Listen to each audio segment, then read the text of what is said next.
So the door someone might knock at No, you're fine. I have one coming too. Hey, y'all.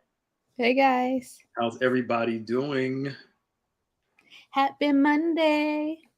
The first Monday of June. Welcome, everyone. Can you believe it? We're already halfway through the year. I know. The crazy thing is, we January felt like it took forever, Mm-hmm. and every other month after that is like Where'd it accelerate. go? Yeah, Which I'm okay with because it means that Christmas time is on its way. But this year is just flying. I know. I forgot everything up to you. The whole year leads up to Christmas. Well, next month is supposed to be Christmas in July, so Jesus, you need help. You're I like a thought you were darn. a Christmas person too. I am too, but I can wait till December. You're like a darn child still a little bit. Hold on. I am a child at heart. Yes, you are. Very Hi much so. guys. Hello, welcome everybody. Welcome on. We see folk are coming on now. Give us a Hmm. shout out. Let us know where you're tuning in from. Here, goodness, yeah, Yesterday we had our first outdoor communion service. it was good too. It was really You talking? good. It was really, really good in the new format. And again, just to be able to see everyone there and to have communion in person, not in our cars, not virtual, but just to do that together as a church family was really great. And the worship was good. At the end, the worship, Pastor Nick, what you had to say. So I'm sure we'll be doing one of those again before the year is out. So if you're in the area, definitely come out and join us. And again, it's still online if you definitely go back and watch it again. But it was good. Are you talking to me or no? But yeah. Also, we had our outdoor, I keep on want to say drive-in. We had an outdoor service, which is also great. The weather is great. I know a lot of people still sit in their cars, but I really encourage you guys to come out and sit in the seats that we have provided for you guys because it's just good. It's a different atmosphere. So, Keefe, I see that you said you were at work when it was on. The good thing is that it's still on Facebook and YouTube. So, go back and watch it again. Yeah, yeah. It's cool. And I see people they bring their own chairs and sit around the edges or whatever. It's I just don't blame them. Can they bring their chairs closer if they want to? they can if they want to. Yeah, it doesn't matter. Yeah. You know, Don't be but part of the group. our folk are spoiled too. They I they are get it. spoiled. We take Some care of are a them. little pushing, but We take care of them. hmm Anyway, um, yeah. If you missed yesterday's service, go back and check both out. The virtual service at 8 o'clock, the outdoor service at 11. Of course, the communion service was it was good. It was good. yeah, Um, it was beautiful weather too. It's just the perfect yeah, day. and it's supposed to be good. It's supposed to be good this coming Sunday too. Cool. It's supposed to be like in the low 80s again, Hmm. which I'm cool. Sitting out there and if it's like 95, I'm like, oh. Yeah. Yeah, yeah. Anyway, welcome everybody. We were off last week because of Memorial Day, of course, and I think I should have checked. Hey, and Jeanette, I think we did we go through the whole Sabbath thing last time? I don't know if we went through all of it, but we touched on it for sure. Okay.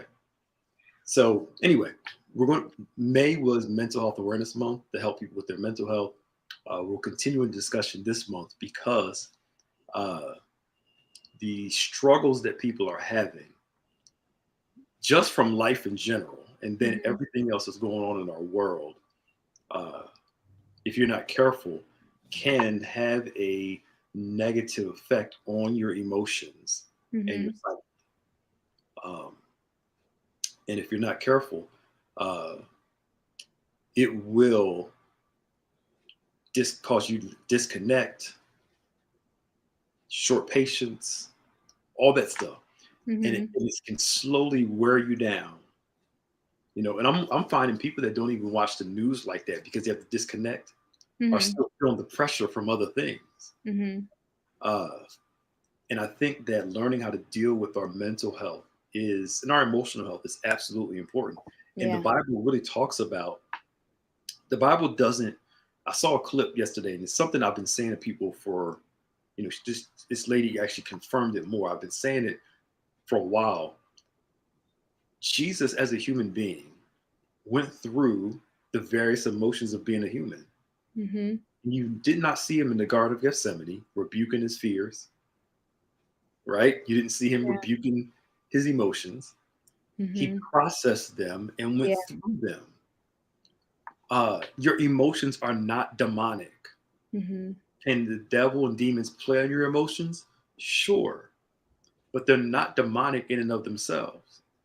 So, how we process our feelings, especially when they're justified, when you're justifiably angry, justifiably sad, um, or even if you are reacting in an unjust way because you have hidden issues inside of you. Even those things need to be worked out. But again, it's not just going to go away.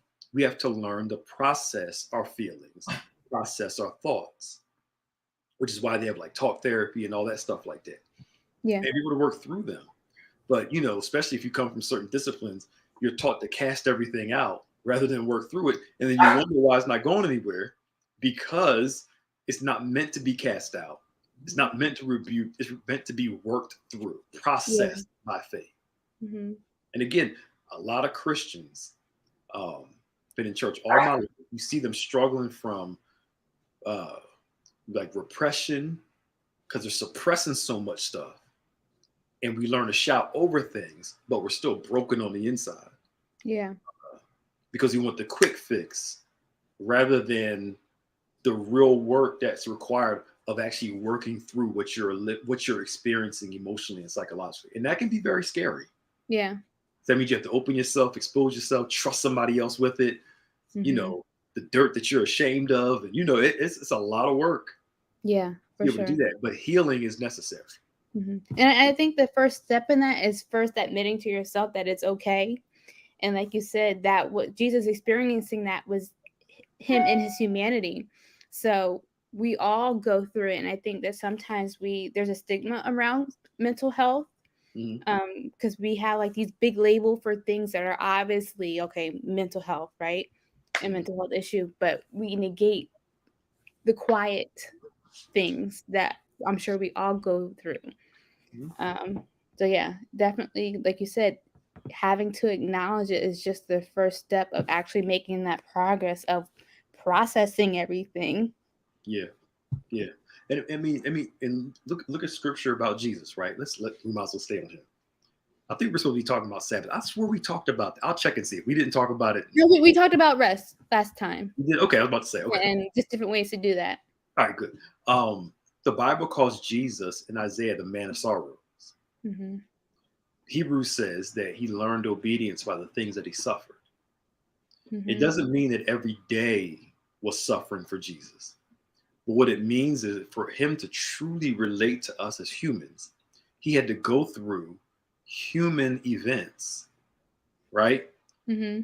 Which allowed him to have human feelings. We think just because he's God that he didn't feel anything. No, as a human being, he felt stuff. So, for instance, when the man who raised him, who's Joseph, wasn't his real father, Mm-hmm. but raised him, died, don't you think he had some feelings towards that? The Bible doesn't talk about it, but as a human being, you lose somebody that helped raise you, you're going to have some feelings about that. Mm-hmm. How else can he be touched by the feeling of our infirmities if he doesn't go through human suffering and human pain? Yeah.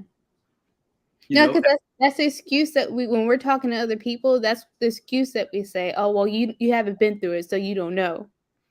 You can't say that about Jesus because, like you said, he's going through experiences so that we can relate to him. yes, yeah, and that's the thing. And I'm not trying to diminish him, but if Mm-hmm. he's 100% God, 100% man, no mixture, then in his humanity, he had human feelings just without sin. Mm-hmm. So he knows what it's like to be rejected, knows what it's like to be looked over, knows what it's like to be exhausted. All those things he experiences as a human being. And, you know, he's the God man, so it's easier for him to work stuff out. But that's how, to work things out. We process those feelings. Uh, Mm-hmm. and again, something I read yesterday, and I posted it. It talked about why Christian, so many American Christian books sell so well is because it's a lot of quick fixes. Mm. But if you want to read certain other books that are really going to affect your life, it takes work and patience to read through them, Mm-hmm. rather than just do these two things and you're Yeah. going to be fine. When sometimes it's complex, like life is complex, and it's not always a one step or a two-step process. Mm-hmm. Sometimes God has got to allow you to experience some things to work stuff out of you in a process. But anyway, getting back to what our point was that, Jesus goes through those things so we would stop living in denial about what's wrong with us. Yeah. And most Christians, excuse me, a lot of Christians, we live in denial. I heard people say, if you got faith, don't you confess that. Don't say you're sick, say you're healed. Mm-hmm. Don't say you're broken, say you're whole. Where's your faith at? Don't say you're sad, you got joy. And you wonder why some people are losing their minds out here, because they're living in denial. Faith does not deny what's going on. Faith acknowledges what's going on, but also acknowledges the answer and the solution to what's Right. going on. But a lot of people are living in denial. No, I'm fine. I'm not sad. I'm not insecure. I'm not this. I'm not. Yes, you are. It's okay. It's okay. It's like, come on, Yeah. stop But I lying. do it. And like even for myself, like if someone asks you, like, oh, how are you? The quick thing is to say, oh, I'm good. I'm blessed and highly favored, whatever. But like you said, it's not the truth. So I know for myself, when someone asks me, I've been trying to do better at saying, you know what, I'm okay, but just pray for me because it's been a little bit of a struggle today. I don't think Yeah, there's anything wrong with acknowledging the both ends of things. yeah, yeah. I mean, expect around the right people, you We're want to on the right confess. people. The right people, you can confess that. Like, yo, yeah, Yeah, I'm okay, but today that's key. it just ain't clicking around the right Mm-hmm. people. And there's nothing wrong with it. It doesn't make you any less of a person. Uh, it doesn't reveal that you're this weak individual. It actually shows your strength to say to the right people, yo, I need you to pray for me because I'm struggling. Mm-hmm. I ain't gonna do nothing. I'm not gonna stop, but I'm having a hard time, Yeah. and I need your prayers. Because I heard somebody say this, and it's so true. You may have been hurt in community, but guess what? Guess where you get healed? In Mm-hmm. community also. You don't heal in isolation by yourself. You heal in communities of people. God can heal you through people.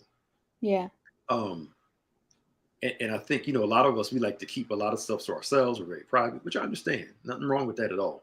But it's Mm-hmm. knowing the right people to open up to, the right people that share these things with, so you Mm-hmm. can find some deliverance and some help Mm-hmm. um, for your life. Because in order for God to heal us sometimes he has to expose us. And I know we Yeah. don't like that. Now, the exposure is not to the world per se, but the exposure is at least to yourself. Mm-hmm. Or maybe somebody, like when David did the whole thing with Bathsheba, Nathan comes to him, and confronts him about it. But in order for God to heal, sometimes he has to cut the thing that's causing the issue in the first place. Yeah. If that makes sense. No, it does. I mean, you can see that in nature. Yeah, go ahead. No, go ahead. Go ahead. No, you see that in nature with bones. They heal, quote unquote, better when they're broken and reset. I Yeah. have a tree in the front yard. that everyone thought was dead, but I found out that it's shedding itself so that it can grow healthier. So, Mm. like you said, we have to go through those processes of being quote unquote broken in order to heal. Yeah, yeah, because brokenness can lead to healing. Mm-hmm. Um, and God wants us to bring our brokenness to Him. Mm-hmm. At least bring it to Him and be real, and say, "Look, I'm broken, Lord. Help me through this. Mm-hmm. Heal me through this." You know, uh, what does Bishop Sharona say that we are here? I'm paraphrasing, of course. Um, he said, he said, yes, yes, yes. He said, we live by metaphors, Mm. and our metaphors tells us how we see life. Mm-hmm. For example, if you had a bad, okay, how can I use this without? For instance, something can be completely normal to everybody else, Mm-hmm. but because you had a bad experience with it, that word or that thing can trigger you. Mm-hmm. So your metaphor for that is bad rather than good, Okay, yeah. right? Uh-huh. Uh, where to anybody else, they can hear the word, hear a certain word, or hear a phrase, or see something, and it does nothing to them. But your metaphor of it is that Mm-hmm. it's bad. So whenever you see it, hear it, it triggers something in you. Nothing wrong per se with the thing itself, but what the thing represents to you is the issue. So a lot of deliverance comes from changing our metaphors. Mm. So if you had a bad father, you can pick up the you can pick up the perception that all father figures are bad for you, Yeah. and that's your metaphor. So every time a father figure comes into your life, you push them away, you reject them, make it whatever, Mm-hmm. because again, it's the metaphor.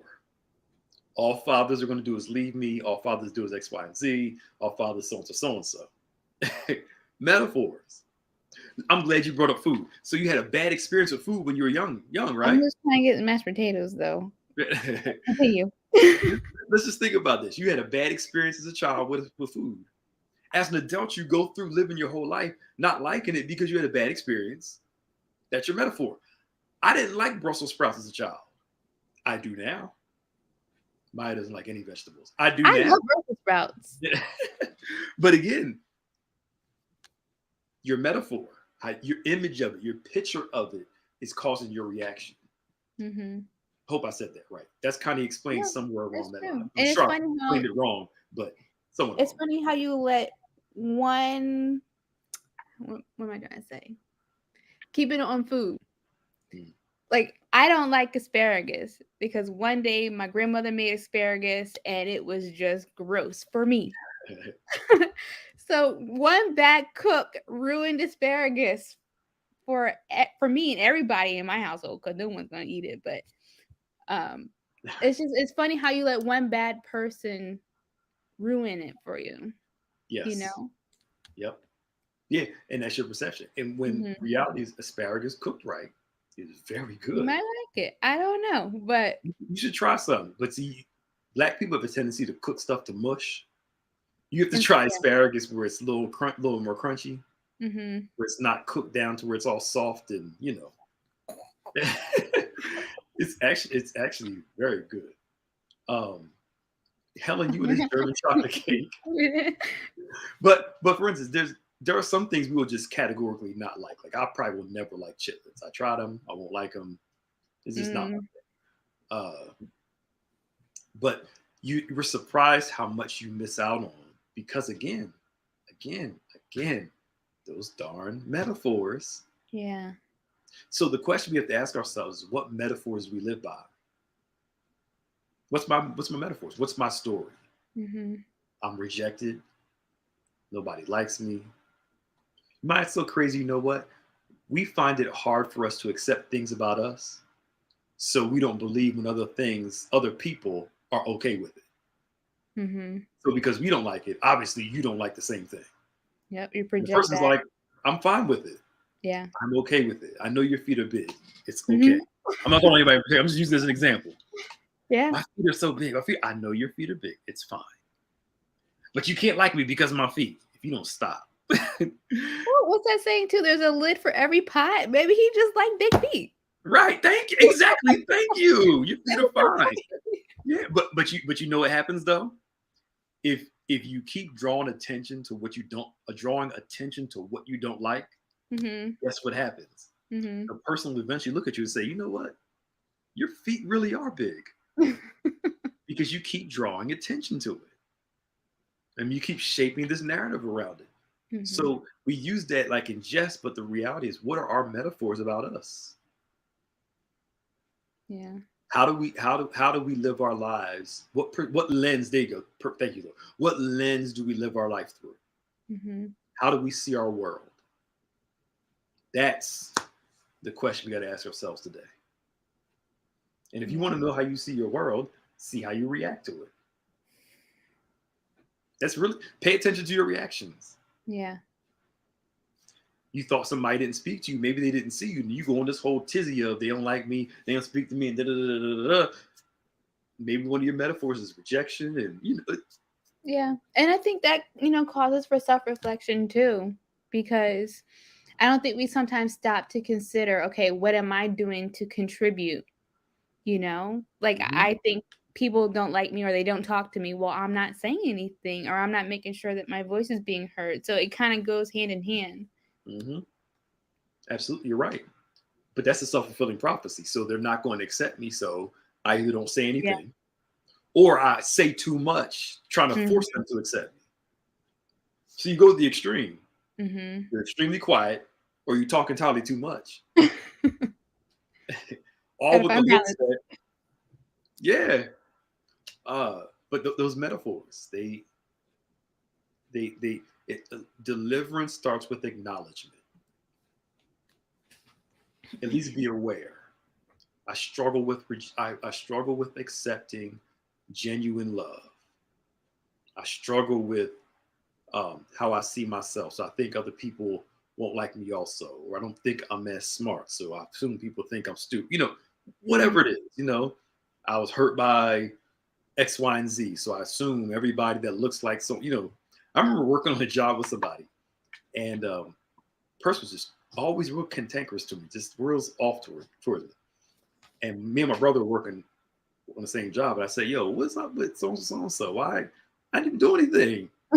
He said, "I remind the person of somebody in their family that hurt them." But I'm like, "But I'm Mm. not the person. I don't even know this individual like that." But Mhm. again, the metaphor. Mhm. You can be around somebody that reminds you of somebody, and your reaction towards them is a reaction that should be intended for the person that did it to you.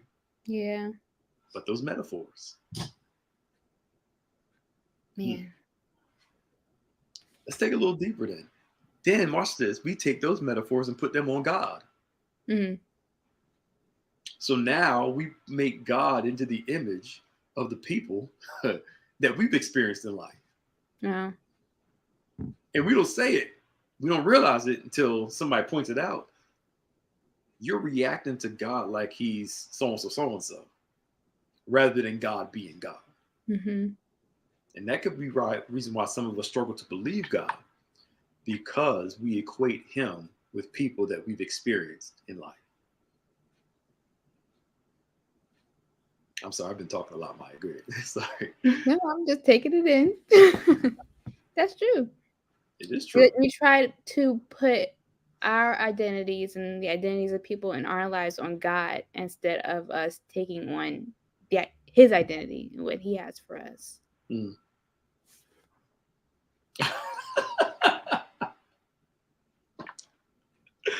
Amy, you crazy. but we legit, we straight up do that. Mm. Uh, we had a bad father. We assume God's somewhat the same way, Mhm. um, and we interact with God in those ways we struggle to believe in, because again, we put on him what other people did to us. And really what that is is instead of saying, Lord, I'm struggling to believe you because I'm afraid I'm going to be disappointed, we just kind of brush it under the rug rather than taking that to God saying, look, I want to believe you. I want to trust you. But these significant people hurt my trust, and I have a hard time trusting people, including you. Mm-hmm. Rather than lying like we always do, I always believed God. I knew he was going to make a way. I always trusted him. No, daggone well. And behind the scenes is doubt, it's help my unbelief. It's all that. All right, I'm sorry. Go ahead, Mike. Sorry. I ain't got nothing, Pastor Nick. That's good. I'm just, just processing it. So I think that doubt is one of those like curse words where like we're not supposed to have. But Mm-hmm. for me, I feel like, I don't know, you can't have faith without experiencing some doubt. Yeah, you really can't. Because actually, biblically, doubt done well, it's actually supposed to Mm-hmm. introduce you to faith. Mm-hmm. Um, that it's really supposed to. That's why God shows up in people's doubts. And Jesus does a lot of this to help them believe. Because doubt can be an introduction to believing. Look at Maya getting off. Look at you in here preaching. Folks in here in the comment section. No, Look I'm at just. Mm-mm. you. Trust your, that's right. Here you go. Thank you. Speak, Maya. Trust yourself and flow. Don't doubt it, Maya. Part of Maya being quiet is I know when she's processing. Yeah. She's thinking. It's hitting her. She's like, okay. Uh-huh. Her eyes are telling everything. Like, okay, in a good way, but it's processing. But anywho, what were we just talking about? I don't know. Oh, Doubt, faith. oh yeah, doubt and faith. Yeah, doubt is an introduction to faith. I mean, honestly, one of my biggest prayers every day is, Lord, help my unbelief. Mm-hmm. It may be too real for some of y'all, but Lord, increase my faith. Help me believe. Because if we're real here, God will introduce some stuff to you that'll put some questions in the area of your faith. Yeah. You got to ask him to help your unbelief. But God does help out doubters. It's all in the Bible.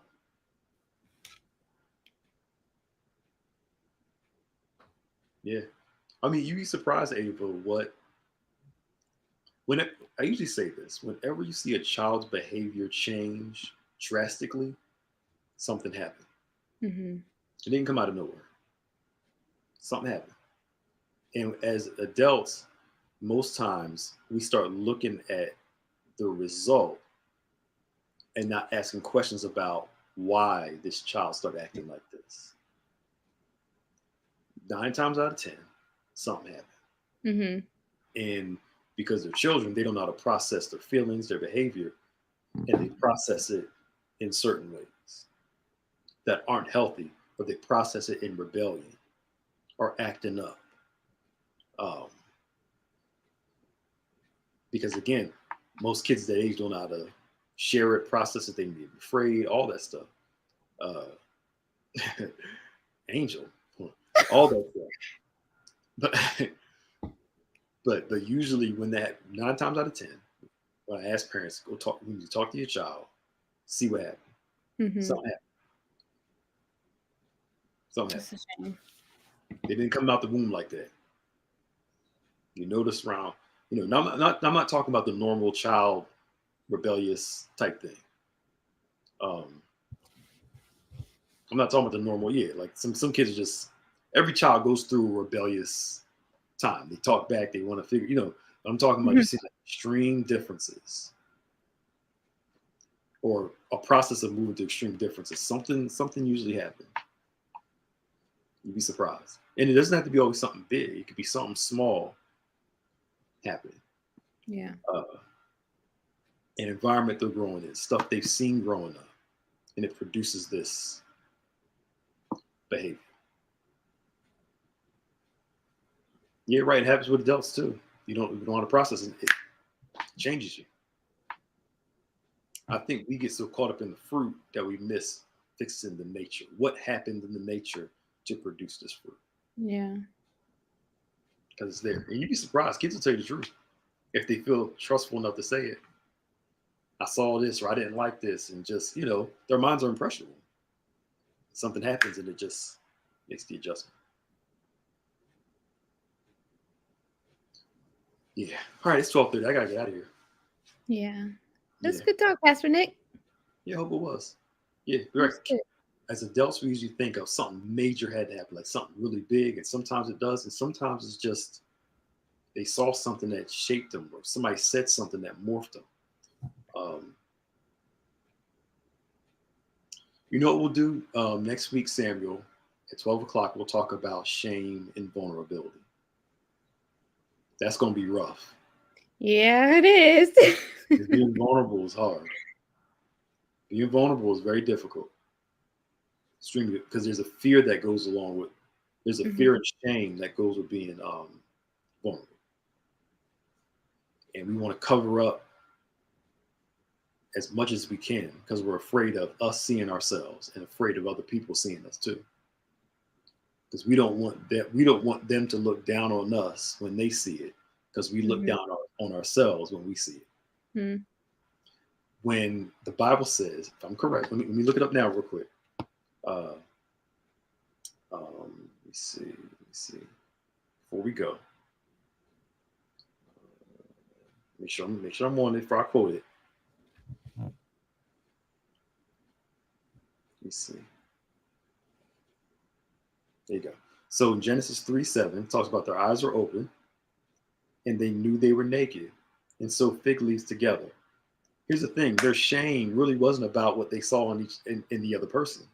Their shame was about what they saw in themselves, and they covered themselves because they didn't want to see themselves. We'll talk about Mhm. this next week. And they didn't want the other person seeing them that way also. Because if I'm not ashamed of what I see, why do I have to cover it up from you? Mhm. So we cover it up from others because we want to cover it from ourselves. Because if I hide it from me, I can hide it from you. Now, I'm not saying you Almost got like, to walk around and show everybody you. Go ahead, yeah. say something. It's almost like little kids when they play hide and seek. They'll cover their eyes and say, "Oh, you can't see me," Mm-hmm. but it's written all over you. I can see you. So yeah. Yes, something's wrong. Mm. So we'll talk about uh, fear, shame, and vulnerability next week at 12 noon to kind of dig into that, because that is a really big thing, and that's one of the reasons most people have a hard time getting healed, because they don't want to go through the process of fear, shame, and vulnerability, letting those walls down. Some of us are afraid that if I start letting these walls down, you'll break out crying and lose it, and so it's like it feels easier to keep it up so you don't have to feel those feelings, but you know we got to learn to let it go. All right, y'all, I gotta go. While hearts and minds are clear, so glad you can join us for Maximize Monday. And we'll see you next Monday at 12 o'clock. Bye, y'all. Bye.